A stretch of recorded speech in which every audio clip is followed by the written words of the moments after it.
ಕೊಪ್ಪಳ ಪ್ರಧಾನಿ ನರೇಂದ್ರ ಮೋದಿ ಮನೆಗೆ ಮುತ್ತಿಗೆ ಹಾಕಲು ಮುಂದಾಗಿರುವ ರಾಹುಲ್ ಗಾಂಧಿ ಹಾಗೂ ಎಐಸಿಸಿ ಮುಖಂಡರ ನಡೆಯನ್ನು ಖಂಡಿಸಿ ಕೊಪ್ಪಳದಲ್ಲಿ ಬೃಹತ್ ಪ್ರತಿಭಟನೆ. ದೇಶದ ಅಸ್ಥಿರತೆಯನ್ನ ಉಂಟು ಮಾಡುವ ಕಾಂಗ್ರೆಸ್ ವಿರುದ್ಧ ಬಿಜೆಪಿ ಪ್ರತಿಭಟನೆಯನ್ನ ಕೊಪ್ಪಳದ ಬಸವೇಶ್ವರ ವೃತ್ತದಲ್ಲಿ ಗುರುವಾರದಂದು ಬೃಹತ್ ಪ್ರತಿಭಟನೆ ನಡೆಯಿತು. ಈ ಸಂದರ್ಭದಲ್ಲಿ ಎಂಎಲ್ಸಿ ಹೇಮಲತಾ ನಾಯ್ಕ, ಮಾಜಿ ಸಂಸದ ಶಿವರಾಮೇಗೌಡ, ಮಾಜಿ ಶಾಸಕ ಪರಣ್ಣ ಮುನವಳ್ಳಿ ಸೇರಿ ಬಿಜೆಪಿ ಜಿಲ್ಲಾಧ್ಯಕ್ಷರು ಹಾಗೂ ಜಿಲ್ಲೆ ಎಲ್ಲಾ ಪಕ್ಷದ ಕಾರ್ಯಕರ್ತರು ಭಾಗವಹಿಸಿದರು. ಈ ಸಂದರ್ಭದಲ್ಲಿ ಮಾನವ ಸರಪಳಿ ನಿರ್ಮಿಸಿ ರಸ್ತೆ ತಡೆಸಿದ ಹಿನ್ನೆಲೆಯಲ್ಲಿ ಸಂಚಾರದಲ್ಲಿ ಅಸ್ತವ್ಯಸ್ತಗೊಂಡಿತು. ಹಾಗೆಯೇ ಟೈರ್ಗೆ ಬೆಂಕಿ ಹಚ್ಚಿ ಆಕ್ರೋಶ ವ್ಯಕ್ತಪಡಿಸಿದರು. ಇದೇ ವೇಳೆ ಕಾಂಗ್ರೆಸ್ ಕಚೇರಿಗೆ ಎಂಎಲ್ಸಿ ಹೇಮಲತಾ ನಾಯ್ಕರ ನೇತೃತ್ವದಲ್ಲಿ ಮುತ್ತಿಗೆ ಹಾಕಿದರು. ಕೆಲ ಬಿಜೆಪಿ ಕಾರ್ಯಕರ್ತರಿಂದ ಕಚೇರಿಗೆ ಕಲ್ಲು ತೂರಿದ ಆರೋಪ ನಡುವೆ ದಾರಿ ಮಧ್ಯೆ ಕೆಲವರನ್ನ ಬಂಧಿಸಿದ ಪೊಲೀಸರು. ಪೊಲೀಸ್ ತಡೆಯನ್ನ ದಾಟಿ ಕಾಂಗ್ರೆಸ್ ಕಚೇರಿಗೆ ಮುತ್ತಿಗೆ. ಪೊಲೀಸ್ ಹಾಗೂ ಬಿಜೆಪಿ ಕಾರ್ಯಕರ್ತರ ಮಧ್ಯೆ ತಳ್ಳಾಟ, ನೂಕಾಟ ನಡೆಯಿತು. ಪರಿಸ್ಥಿತಿಯನ್ನ ನಿಯಂತ್ರಿಸಲು ಪೊಲೀಸರು ಹರಸಾಹಸ ಪಡಬೇಕಾಯಿತು.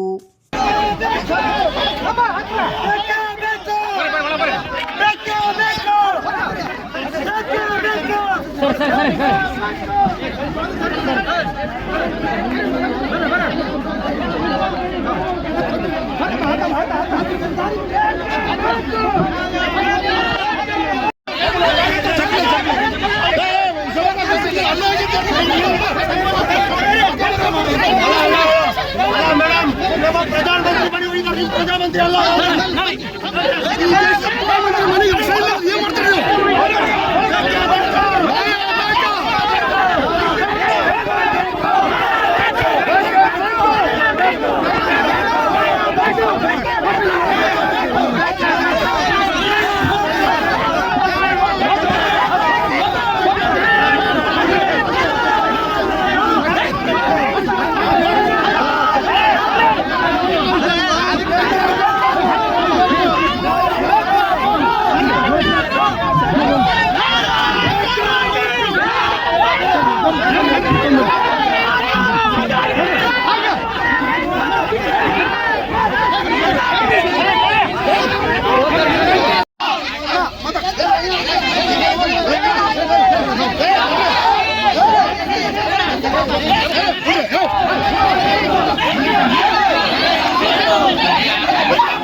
ಇವರೇ ಕೇಳಿಲ್ಲ, ಅವ್ರೇನು ಜಂಪ್ ಮಾಡಿದಾಗ ನಾನು ನೀವು ಅವ್ರನ್ನ ಪ್ರಿಂಟ್ ಮಾಡಬೇಕು, ಕೃಷ್ಣವ್ರಿಗೆ ಕೈ ಇಳಿಬೇಕು.